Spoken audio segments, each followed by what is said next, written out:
Good morning students. आज हम कर रहे हैं आरव भाग 2 के काले मेघ का पानी दे चैप्टर, जो कि धर्मवीर भारती द्वारा रचित है। एक बात याद रखिएगा कि अगर आप एक चैनल से दूसरे चैनल पे, दूसरे से तीसरे चैनल पर अच्छा ढूंढने के लिए निकल रहे हैं, तो याद रखिएगा कि आपकी जो स्टडी है वो कंटिन्यू नहीं रह पाती, क्योंकि आप उसी में कंफ्यूज हो ही रहते हैं कि कहाँ से पढूं, कब से शुरू करूं, कल से शुरू करूं, आज से शुरू करूं। तो आपको रेगुलरिटी बनानी पड़ेगी, चाहे एक ही चैनल से। और याद रखिए, किसी चैनल पर कुछ अलग नहीं बता रखा होता, बस ये बता रखा होता है कि जो चैप्टर है वो कितना डीप से करवा रखा है। अब जो टाइम की इंपॉर्टेंस है वो डीप से करने की है, यानी कि चैप्टर को ऊपर ऊपर से बता रखा है, या फिर तो उसकी सिर्फ कथा बता दी, कहानी बता दी चैप्टर की, तो वहां से काम नहीं चलेगा। सिर्फ आपको ये देखना है कि चैप्टर कितने डीप से बता रखा है, वही आपके लिए यूजफुल होगा। तो चलिए करते हैं आप कंटिन्यू। जन्म सन 1926, इलाहाबाद उत्तर प्रदेश में धर्मवीर भारती जी का जन्म हुआ। प्रमुख रचनाएं हैं कनुप्रिया, सात गीत, वर्ष, ठंडा लोहा, कविता संग्रह।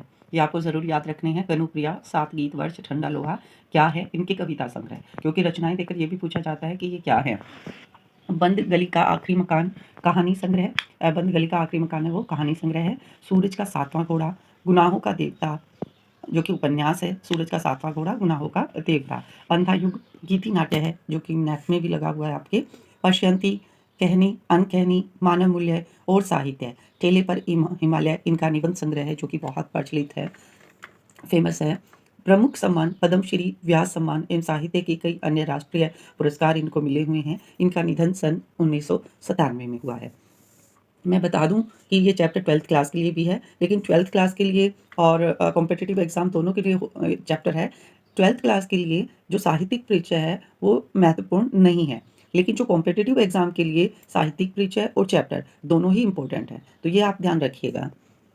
अपनी सहज प्रवृत्तियों को मारो मत, लेकिन उनके दास भी न बनो। जीवन के सहज प्रवाह में उन्हें आने दो, फलीभूत होने दो, पर यदि वे निरंकुशता से हावी होने लगे तो उन्हें भस्म कर देने की तेजस्विता और आत्मनियंत्रण भी रखो। ये लाइनें हमें ज़रूर याद रखनी है, ये पूछी जा सकती हैं एग्जाम में। तो यहाँ और बात भी कितनी अच्छी कही गई है, ये भी समझना चाहिए हमें कि अपनी सहज प्रवृत्तियों को मारो मत। हमारी कुछ आदतें हैं जो हो सकता है दूसरों को अच्छी ना लगती हो, या कोई ऐसी आदतें जो हमारे अंदर बनी हुई हैं, तो उनको मारो मत, लेकिन उनके दास भी न बनो। मतलब ऐसा ना हो कि ऐसी चीज़ों के बगैर हम रह नहीं पाएँ, ऐसी आदतें हमसे छूटे ही ना। जीवन के सहज प्रवाह में उनको आने दो, सहज प्रवाह जैसा चल रहा है उसमें उसे भी चलने दो, फलीभूत होने दो, मतलब बढ़ने दो। पर यदि वे निरंकुशता से हावी होने लगे, यानी कि अगर आप उस पे अंकुश ना लगा सकें, उसे खत्म ना कर सकें, फुल स्टॉप ना लगा सकें, और वो अपने आप बढ़ती ही चली जाए, तो उन्हें भस्म कर देने की, यानी कि उन्हें समाप्त कर देने की तेजस्विता और आत्मनियंत्रण भी आपके अंदर होना चाहिए।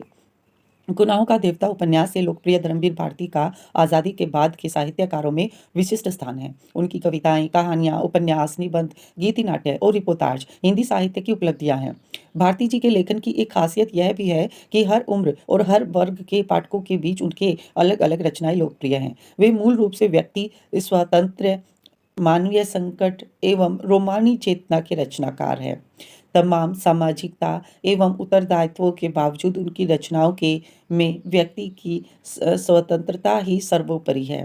रूमानियत उनकी रचनाओं में संगीत में लय की तरह मौजूद है। रूमानियत मतलब जो अलौकिक शक्ति के लिए जो भी कुछ हम सोचते हैं, जो सूफी संगीत भी रोमानियत में आता है। उनका सर्वाधिक लोकप्रिय उपन्यास गुनाहों का देवता एक सरस और भावपूर्ण प्रेम कथा है। तो ये आपको याद रखना है, गुनाहों का देवता क्या है? एक प्रेम कथा है। दूसरे लोकप्रिय उपन्यास सूरज का सातवां घोड़ा पर हिंदी फिल्म भी बन चुकी है।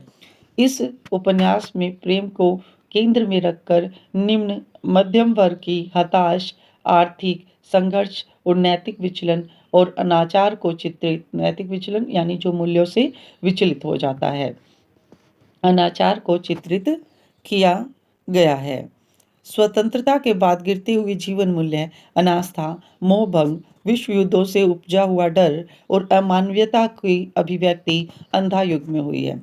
तो देखिए, आपसे पूछा जा सकता है कि अंधा युग है, उसमें किस चीज़ को प्रस्तुत किया गया है, यानी किस विषय के से संबंधित है। तो यहाँ पर दिया गया है कि स्वतंत्रता के बाद गिरते हुए जीवन मूल्य, अनास्था अनास्था मोह भंग, विश्व युद्धों से उपजा हुआ डर और अमानवीयता की अभिव्यक्ति है अंधा युग में। अंधा युग गीति साहित्य है, यानी गीत के रूप में लिखा हुआ एक नाटक है कि श्रेष्ठ गीति नाट्यों में है। मानव मूल्य और साहित्य पुस्तक समाज सापेक्षिकता सापेक्षिकता को साहित्य के अनिवार्य मूल्य के रूप में विवेचित करती है। इन विधाओं के अलावा भारती जी ने निबंध और रिपोर्टाज भी लिखे। उनके गद्य लेखन में सहजता और आत्मीयता है। बड़ी से बड़ी बात वो बातचीत की शैली में कहते हैं और सीधे पाठकों के मन को छू लेते हैं। एक लंबे समय तक हिंदी की साप्ताहिक पत्रिका धर्मयुग, ये भी हमें याद रखनी है, फिलहाल प्रकाशन बंद है, के संपादक रहते हुए हिंदी पत्रकारिता को सजा संवार कर गंभीर पत्रकारिता का एक मानक बनाया। यहाँ प्रस्तुत संस्मरण काले मेघा पानी दे में, ये जो अभी मैं पढ़ा रही हूँ काले मेघा पानी दे जो चैप्टर है उससे रिलेटेड है। ये जो कॉम्पिटिटिव एग्ज़ाम है उन स्टूडेंट तैयारी कर रहे हैं उन स्टूडेंट्स के लिए, या 12th क्लास के जो स्टूडेंट्स हैं उनके लिए, दोनों के लिए ही बहुत बहुत इंपॉर्टेंट है और लास्ट टाइम की रिवीजन है, तो इसको ध्यान से समझ लीजिएगा। यहाँ प्रस्तुत संस्मरण काले मेघा पानी दे में लोक प्रचलित विश्वास और विज्ञान के द्वंद्व का सुंदर चित्रण है। लोक प्रचलित विश्वास यानी कि जो आस्था लोगों के अंदर है भगवान को लेकर, तरह तरह की चीज़ों को लेकर, पेड़ों को लेकर, और विज्ञान विज्ञान इन चीज़ों को नहीं मानता है। इसलिए इस चैप्टर में क्या दिखाया गया, दोनों का द्वंद्व। तो ये मेन इसका आपका विषय है, तो आपको याद रखना है विश्वास और विज्ञान के बीच में द्वंद्व यानी कि युद्ध दिखाया गया है। किसमें, काले मेघा पानी दे में। विज्ञान का अपना तर्क है और विश्वास का अपना सामर्थ्य है, यानी कि दोनों को ऐसे नहीं कहा बताया गया कि विश्वास अच्छा है या विज्ञान बुरा है, या विज्ञान ही सही है विश्वास बुरा है। इसमें बताया गया है कि विज्ञान का अपना तर्क है, मतलब विज्ञान है वो तो लॉजिकल बात करता है, और विश्वास का अपना सामर्थ्य है, यानी कि जो आस्था है हमारी उसका भी अपना एक खुद की ताकत है, वो हमारे अंदर आत्मविश्वास पैदा करती है। इसमें कौन कितना सार्थक है, यह प्रश्न पढ़े लिखे समाज को उद्वेलित करता रहता है। यानी कि इसमें कौन कितना सार्थक है, दोनों में, किसमें, विज्ञान और आस्था में कौन कितना सही है, यह प्रश्न पढ़े लिखे समाज को उद्वेलित विचलित करता रहता है। इसी दुविधा को लेकर लेखक ने पानी के संदर्भ में प्रसंग रचा है। पानी के संदर्भ में क्या रचा है, प्रसंग, यानी कि जो आज चैप्टर पढ़ रहे हैं वो चैप्टर रचा है। आषाढ़ का पहला पखवाड़ा बीत जाने के बाद भी खेती और बहुकाज प्रयोग के लिए पानी न हो तो जीवन चुनौतियों का घर बन जाता है। अब यहाँ से लाइन उठा के दे दी जाएगी और पूछ ली जाएगी कि ये किस चैप्टर से है। तो आपको याद रखना है कि आषाढ़ महीने की बात की गई है, किसमें, काले मेघा पानी दे में। आषाढ़ का पखवाड़ा, पखवाड़ा होता है 15 दिन, बीत जाने के बाद भी खेती और बहुकाज प्रयोग, जो कि अलग अलग कपड़े धोने, खाना बनाना, बर्तन साफ करने, ऐसे जो घर के काम है, पानी न हो तो जीवन चुनौतियों का घर बन जाता है। और उन चुनौतियों का निराकरण विज्ञान न कर पाए तो उत्सव धर्मी भारतीय समाज चुप नहीं बैठता। यानी कि अगर पानी पैदा ना कर पाए विज्ञान, तो जो उत्सव धर्मी है, जो हर चीज़ में उत्सव खोज लेते हैं, वहाँ वो जो समाज है, भारतीय समाज, वो चुप नहीं बैठता, वह किसी जुगाड़ में लग जाता है, प्रपंच रचता है और हर कीमत पर जीवित रहने के लिए अशिक्षा और बेबसी के भीतर से उपाय और काट भी खोज करता है। यानी कि प्रपंच रचता है, तरह तरह के तरीके अपनाता है और जीवित रहने के जो मतलब हर कीमत पर जीवित रहना चाहता है। अशिक्षा और बेबसी के भीतर, यानी कि जो अनपढ़ता है वो अंधविश्वास को ज़्यादा बढ़ावा देती है, इसलिए वो क्या करते हैं कि उपाय और काट निकाल लेते हैं। लेखक ने अपने किशोर जीवन में इस संस्मरण में दिखलाया है। आपको याद रखना है काले मेघा पानी दे क्या है, संस्मरण है। काले मेघा पानी दे की विधा क्या है, संस्मरण है। दिखलाया है कि अनावृष्टि दूर करने के लिए गांव के बच्चे, अनावृष्टि होता है अकाल, जब बारिश ना हो, तो दूर करने के लिए गांव के बच्चों को इंद्रसेना द्वार द्वार पानी मांगते चलती है। और लेखक का तर्कशील किशोर मन भीषण सूखे में उसे पानी की निर्मम बर्बादी के रूप में देखता है। यानी कि जो बच्चे गांव गांव में इंद्रसेना के नाम से घूमते हैं और गांव के लोग जो उन पे पानी डालते हैं, जबकि पानी की ऑलरेडी कमी होती है गांव में, तो जो लेखक होते हैं उनको ये पानी की बर्बादी लगती है, ना कि कोई मतलब भेंट लगती है पानी की। इसे किशोर मन का वितर्क नहीं, वैज्ञानिक तर्क ही कहना चाहिए। और विज्ञान विषय की इतने दीर्घ काल तक पढ़ाई और विज्ञानोपलब्ध आविष्कारों से अपने जीवन को भौतिक सुख सुविधाओं में भरते रहने के बावजूद इस देश के जनमानस में ऐसी वैज्ञानिक दृष्टि का नए जन्म पाना अफसोसजनक भी कहा जा सकता है। क्यों कह रहे हैं ऐसा लेखक? लेखक कह रहे हैं कि वैज्ञानिक तर्क कहना चाहिए कि जो किशोर मन में तर्क है, विज्ञान विषय की इतने दीर्घ काल तक पढ़ाई, मतलब इतने लंबे समय से हम विज्ञान की, साइंस की पढ़ाई करते आ रहे हैं। विज्ञानोपलब्ध आविष्कारों से मतलब साइंस ने हमें बहुत सारी चीज़ें आविष्कार दिए हैं, बहुत सारे नई नई चीज़ें प्रदान की है, मिसाइल तक हमने बनाई हैं। तो अपने जीवन को भौतिक सुख सुविधाओं से भरते रहने के बावजूद भी इस देश के जनमानस में ऐसी वैज्ञानिक दृष्टि का नए जन्म पाना, यानी कि जिसके अंदर तर्क करने की क्षमता न हो, तो ये अफसोसजनक ही कहा जा सकता है। पर जनता के सामूहिक चित्त यानी कि जो मन है जनता का, बैठे विश्वासों का क्या करें, जिनसे संचालित होने वाली कुछ लौकिक कर्मकांड संस्कृति को घटना के रूप में हमें अब देखिए यहाँ पर जो लेखक है वो कह रही है कि जो लोगों के मन में जो विश्वास बैठे उनका क्या किया जा सकता है। जो संचालित होने वाले कुछ लौकिक कर्मकांड संस्कृति, जो लोग कर्मकांड जैसे कि यज्ञ पूजा हवन, हमारे संस्कृति में जो कस्टम्स बताए गए हैं, तो उन सब को एक घटना के रूप में लेके बैठे हुए हैं। यदि वे विश्वास प्रत्यक्ष जानलेवा या नस्ल जाति, यानी कि अगर ऐसे विश्वास जो आस्था के नाम पर किए जाते हैं, प्रत्यक्षतः यानी सामने ही बिल्कुल सामने जानलेवा या नस्ल जाति मजहब और लिंग के आधार पर किसी समुदाय के लिए अपमानजनक हो, तब तो उन्हें अंधविश्वास कहकर उनका शीघ्रातिशीघ्र निराकरण ही एकमात्र कर्तव्य है। यानी कि अगर ऐसा है कि किसी भी धर्म यज्ञ पूजा से किसी दूसरे धर्म मजहब को ठेस पहुंचती है, या लिंग के आधार पर भेदभाव, जैसे कि बेटा होने के लिए यज्ञ हवन किया जाता है, तो ऐसी किसी नस्ल या जाति को खत्म करने के लिए ऐसा किया जाता है, तो ऐसे जो आस्था है उसको अंधविश्वास कहकर उसके शीघ्रातिशीघ्र यानी जल्दी से जल्दी उसका निराकरण, उसका कोई उपाय ढूंढ लेना चाहिए, उसको खत्म कर देना चाहिए। पर यदि कुछ विश्वास विज्ञान सम्मत न होकर भी उक्त तरह से हानिकर न हो, तो उनके साथ भी उसी प्रकार का बर्ताव क्या उचित है? यानी कि अगर कुछ आस्था ऐसी है जिससे किसी को कोई ठेस नहीं पहुंच रही, बल्कि एक इंसान के आत्मा को विश्वास मिल रहा है, क्योंकि हमें भी तो मिलता है कॉन्फिडेंस कि भगवान हमारे साथ है, मेरा आज हमारा सब कुछ अच्छा होगा। तो अगर उसे कॉन्फिडेंस मिल रहा है, अगर उसका आत्मबल बढ़ रहा है, तो क्या उसको भी उसी तरह से ख़त्म कर देना चाहिए जैसे अंधविश्वास को ख़त्म कर दिया गया है?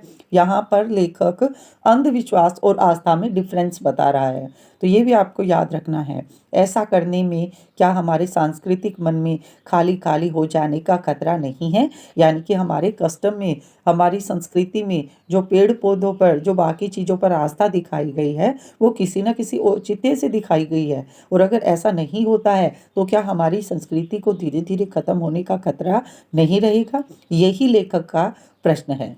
तो जो चैप्टर का सार है, यहाँ पर बेशक आपको कहानी नहीं बताई गई है, लेकिन संस्मरण नहीं बताया गया है, लेकिन संस्मरण से किस उद्देश्य से संस्मरण लिखा गया है, और संस्मरण में किस बात पर विचार किया गया है, वो सब कुछ आपको यहाँ पर बता दिया गया है।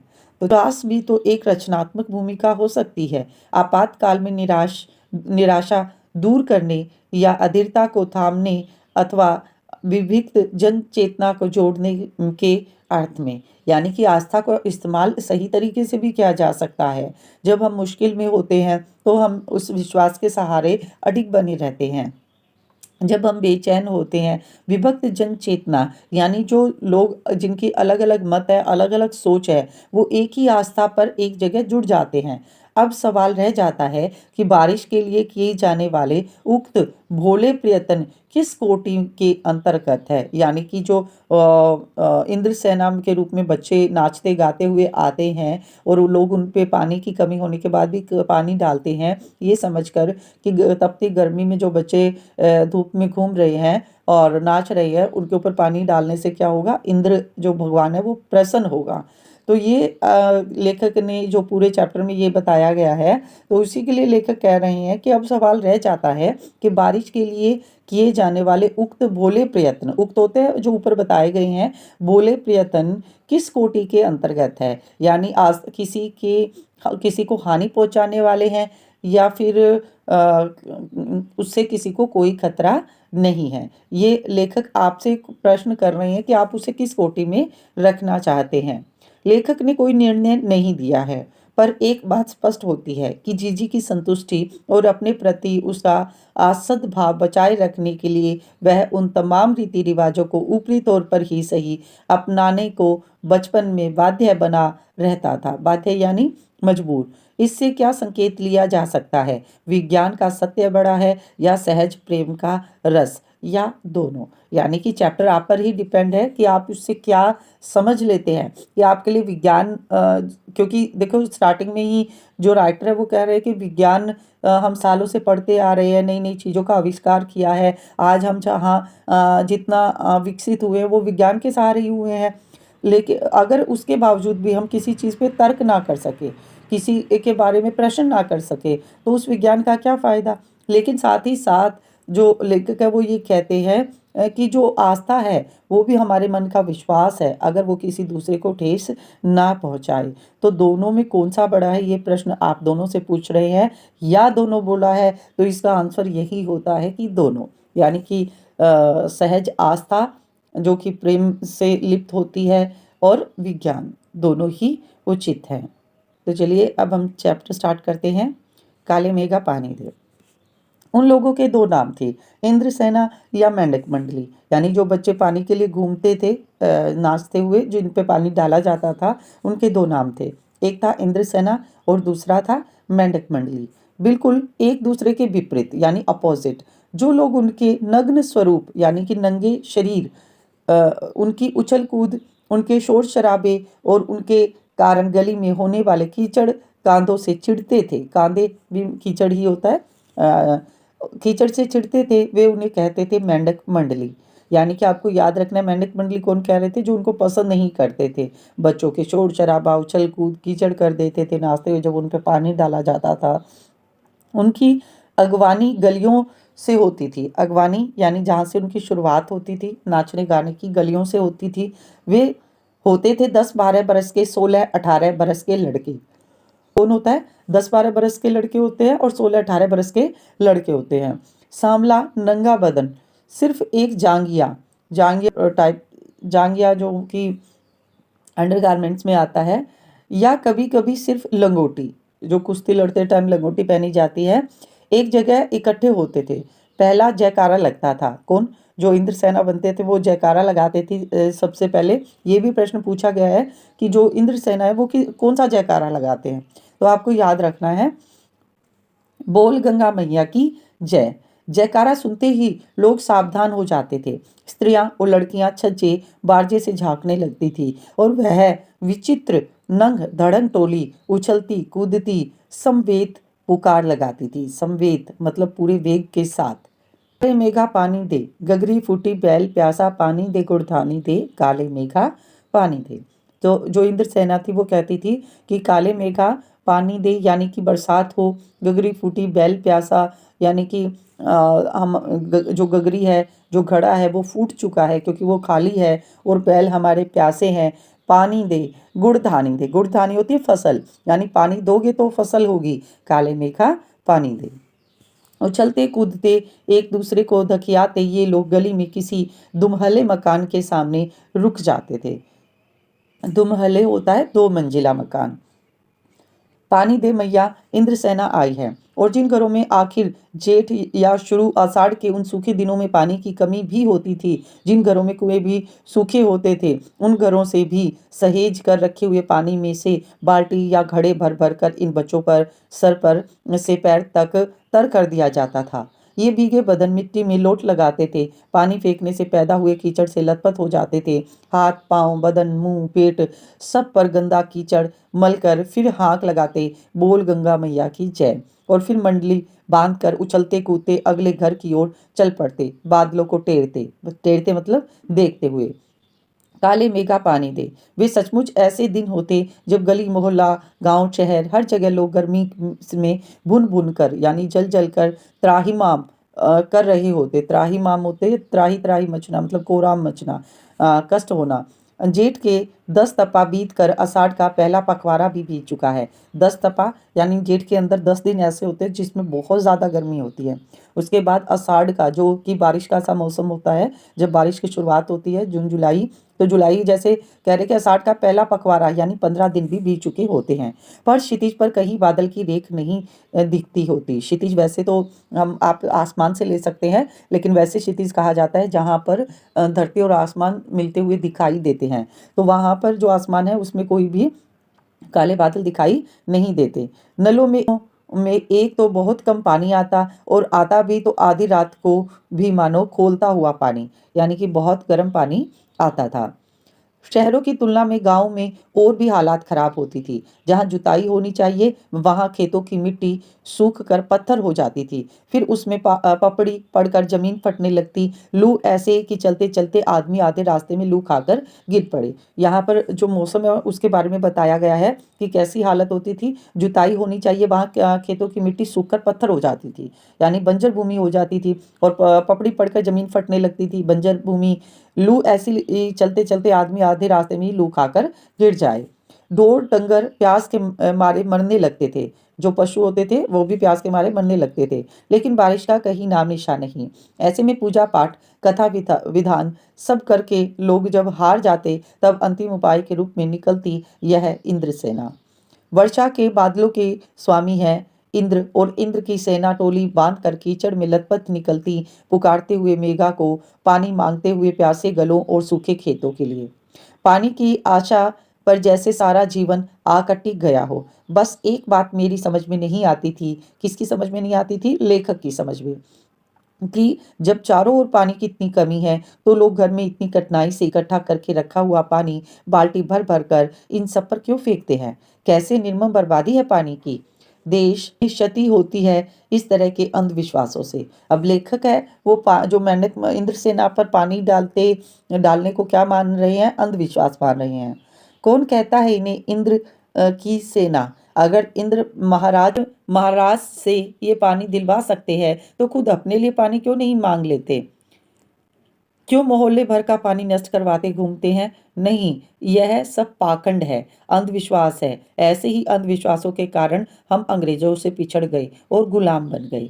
मैं असल में था तो इन्हीं मेंढक मंडली वालों की उम्र का, पर कुछ तो बचपन के आर्य समाजी संस्कार थे, यानी कि आर्य समाज, जो आर्य समाज उन्होंने धारण कर रखा था, उनके संस्कार। और एक कुमार सुधार सभा कायम हुई थी। उसका उपमंत्री बना दिया गया था। किसको? लेखक को। सो समाज सुधार का जोश कुछ ज्यादा ही था। अंधविश्वासों के खिलाफ तो तर्कस में तीर रखकर घूमता रहता था। तर्कस में तीर रखना यानी उनके विरुद्ध विचार रखते थे। मगर मुश्किल यह थी कि मुझे अपने बचपन में जिससे सबसे ज्यादा प्यार मिला वे थी जीजी।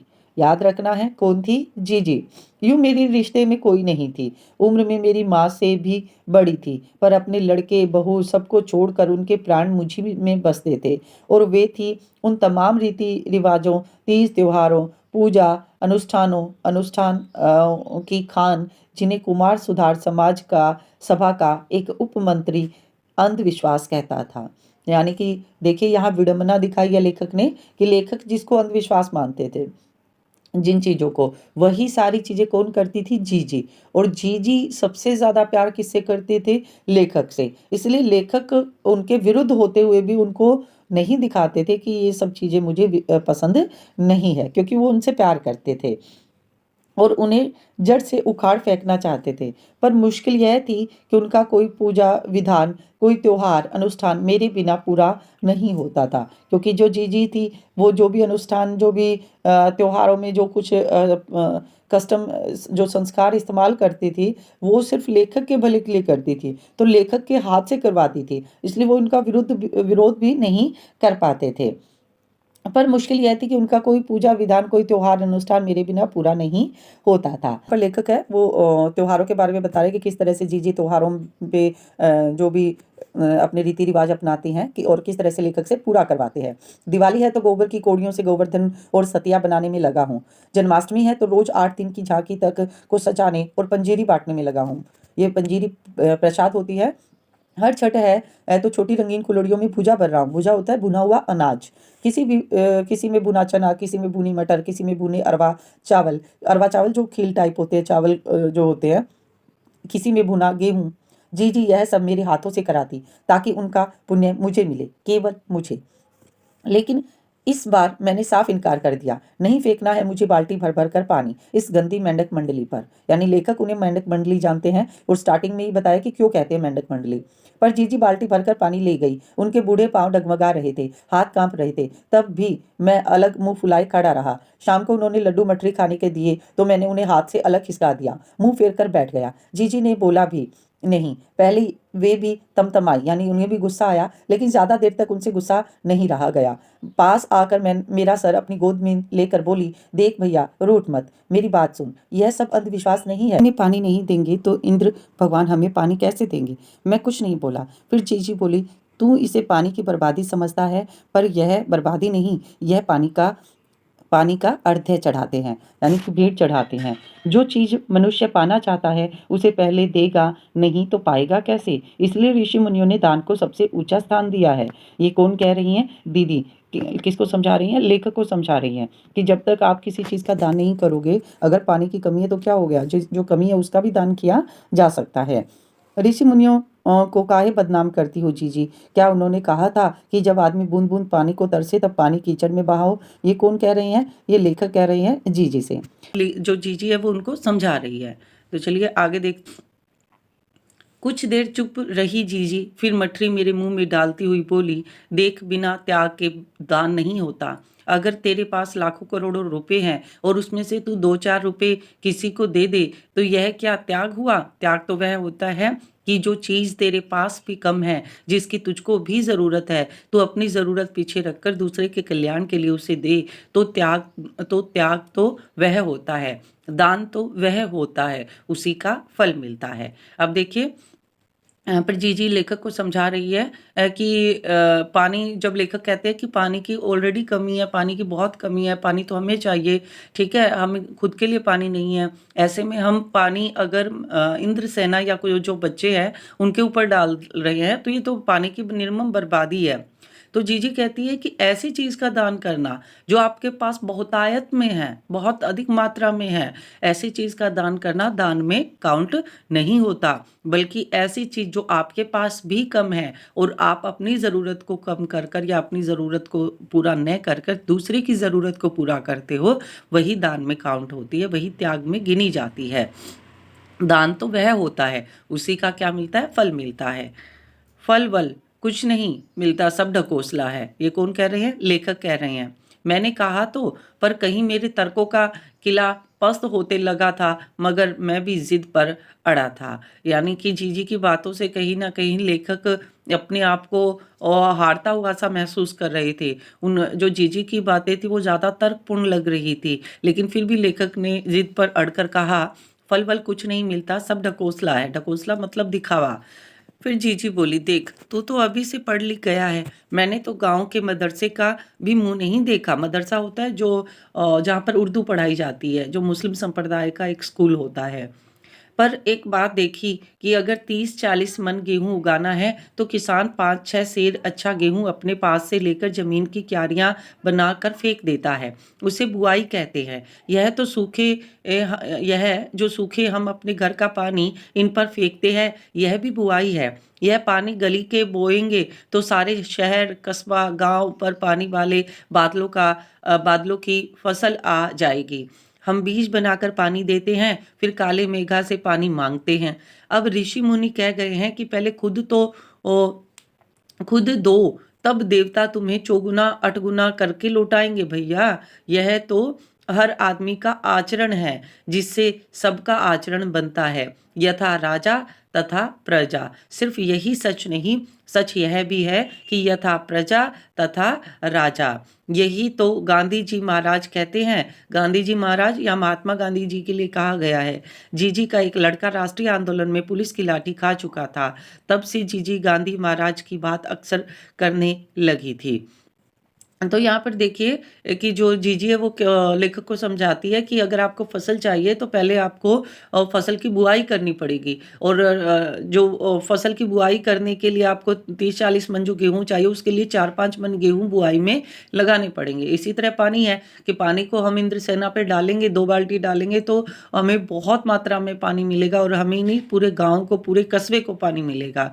और जो जीजी है वो समझाती हैं कि आदमी का जैसा आचरण होता है ना, सब वैसा ही बनता जाता है। यथा राजा तथा प्रजा नहीं होती। इसका मतलब होता है जैसा राजा होता है वैसी ही प्रजा होती है। अगर राजा अच्छा होता है तो प्रजा भी अच्छी बनी रहती है, अगर राजा अच्छा नहीं होता तो प्रजा भी अच्छी नहीं होती। वहीं पर जीजी कहती है कि सिर्फ यही एक बात नहीं है, बल्कि ऐसा भी होता है कि यथा प्रजा तथा राजा। जैसी प्रजा व्यवहार करेगी वैसा ही राजा भी व्यवहार करेंगे। इसलिए कहा है यथा प्रजा तथा राजा। और साथ ही महात्मा गांधी जी के लिए भी उन्होंने कहा है। यहाँ पर आपको जो चैप्टर है उसकी पृष्ठभूमि समझ में आ जाती होगी कि ये किस समय का चैप्टर है और किस समय किस में बात हुई है। इन बातों को आज 50 से ज़्यादा बरस होने को आए हैं, पर जो कि त्यों मन पर दर्ज है। यानी कि लेखक है वो अब बहुत बड़े हो चुके हैं, किशोर से बहुत बड़े हो चुके हैं। इसलिए लेखक है, संस्मरण उसी को कहा जाता है जिसको याद किया कर कर लिखा जाता है। लेखक ने वो ये बहुत समय बाद एक कैरेक्टर को याद करके उनके बारे में लिखा है। कभी कभी कैसे कैसे संदर्भों में ये बात मन को कचोट जाती है। यानी कि कोई ऐसा विषय, कोई ऐसा टॉपिक आता है तो जीजी की उनको याद आ जाती है। हम आज देश के लिए करते क्या है? मांगे हर क्षेत्र में बड़ी बड़ी हैं, पर त्याग का कहीं नाम निशान नहीं। अब यहाँ पर लेखक है वो वर्तमान समय में पाठ को जोड़ रहे हैं। वो कह रहे हैं कि जैसे कि जीजी ने कहा कि यथा प्रजा तथा राजा, जैसी प्रजा होगी वैसे ही राजा होंगे। तो लेखक भी कह रहे हैं कि आज हम देश के लिए करते क्या है? हम सब कुछ मांगते हैं, हमें ये चाहिए, रोजगार चाहिए, हमें पानी चाहिए, हमें सुविधाएं चाहिए, लेकिन हम त्याग क्या करते हैं देश के लिए? कोई भी त्याग नहीं करते। अपना स्वार्थ आज एकमात्र लक्ष्य रह गया है। लेखक का मानना है कि सिर्फ अपना स्वार्थ, कि हम सिर्फ अपने बारे में सोचते हैं और यही हमारा एकमात्र लक्ष्य रह गया है। हम चटकारे लेकर इसके या उसके भ्रष्टाचार की बातें करते हैं, पर क्या कभी हमने जांचा है कि अपने स्तर पर, अपने दायरे में हम उसी भ्रष्टाचार के अंग तो नहीं बन रहे हैं? मतलब कि जब कोई रिश्वत लेता हुआ पकड़ा जाता है तो लेखक कहते हैं कि हम उसके विषय में बहुत सारी बातें करते हैं कि ये ऐसा है, ये वैसा है, इसने ये किया, इसने वो किया, लेकिन क्या हमने देखा है कि कभी हम खुद इस भ्रष्टाचार के अंग बने हुए हैं? क्यों कहा है ऐसा लेखक ने? क्योंकि देखने में आता है कि जो सरकारी दफ्तर होते हैं वहाँ पर हम अपने 15 मिनट बचाने के लिए या लाइन में लगने से बचने के लिए जो ऑफिसर होते हैं, जो वहाँ पर कर्मचारी होते हैं, उनको पैसे देकर अपना काम जल्दी करवा लेते हैं।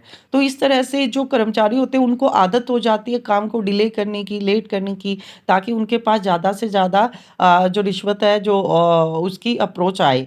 तो ये इस तरह से मतलब भ्रष्टाचार बढ़ाया किसने है? बढ़ाया तो हमने ही है।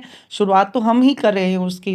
काले मेघा दल के दल उमड़ते हैं, बादल बहुत उमड़ते हैं, पानी झमाझम बरसता है, बहुत पानी बरसता है, पर गगरी फूटी की फूटी रह जाती है, बैल प्यासे के प्यासे रह जाते हैं, आखिर कब बदलेगी यह स्थिति? अब यहाँ से देखिए बहुत गूढ़ बात लेखक ने कही है।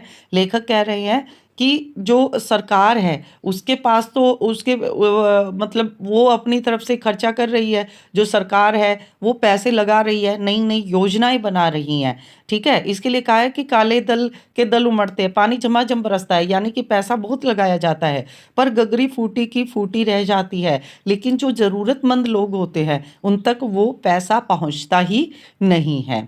यानी कि जैसे कि स्टेप टू स्टेप पैसे आते हैं कि कोई भी चीज़ है, कोई योजना चलाई है, बेरोज़गारी भत्ता चलाया है, तो वो एक बिल पास होता है, वहाँ से पैसे ट्रांसफ़र होते हैं नीचे जो उनके एम्प्लॉयी है, कर्मचारी है, उनके पास, फिर उनके उनसे नीचे, फिर उनसे नीचे। तो जब तक आता है नीचे वाले तक, तो बीच में एक हिस्सा खाया चला जाता है, और वो हिस्सा खाने की वजह से जिनको ज़रूरत होती है सच में वो बेरोज़गारी भत्ते की, उन तक वो पहुँच ही नहीं पाता। ये मैंने एक एग्ज़ाम्पल लिया है समझाने के लिए, ताकि आपको ये लाइनें समझ आए। इसलिए लेखक ने कहा है कि गगरी, बारिश तो होती है लेकिन गगरी फूटी, यानी घड़ा फूट जाता है, फूटा का फूटा ही रहता है, और बैल जो है जिनको प्यास लगी होती है वो प्यासे ही रह जाते हैं। तो पानी बरसने का कोई फ़ायदा होता नहीं है। आखिर कब बदलेगी यह स्थिति, यानी कि ये जो स्थिति है वो कब बदलेगी, कब इसमें परिवर्तन आएगा। लेकिन ऐसा लेखक प्रश्न कर रहे हैं किससे? जनता से, लोगों से। इस प्रकार से आज हमारा जो चैप्टर है वो कंप्लीट होता है।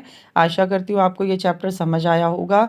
जो इसी तरह की बहुत सारी वीडियोस एनसीईआरटी 6 टू और 12th के एनसीईआरटी मेरे चैनल पर आपको मिलेगी। आप चैनल पर विज़िट कीजिए। उसके अलावा जो नेट संबंधित जितना भी सिलेबस है वो भी मेरे चैनल पर आ रहा है। ग्रामर के सारे टॉपिक मेरे चैनल पर आपको मिलेंगे, तो चैनल को ज़रूर विज़िट कीजिएगा। ऐसा नहीं कि आपने सब्सक्राइब किया और चैनल छोड़ दिया। सब्सक्राइब करने के बाद चैनल पर बने रहें, ताकि आपको नए नए टॉपिक्स पर नई नई जानकारियाँ आपको मिलती रहें। आज के लिए इतना ही। धन्यवाद।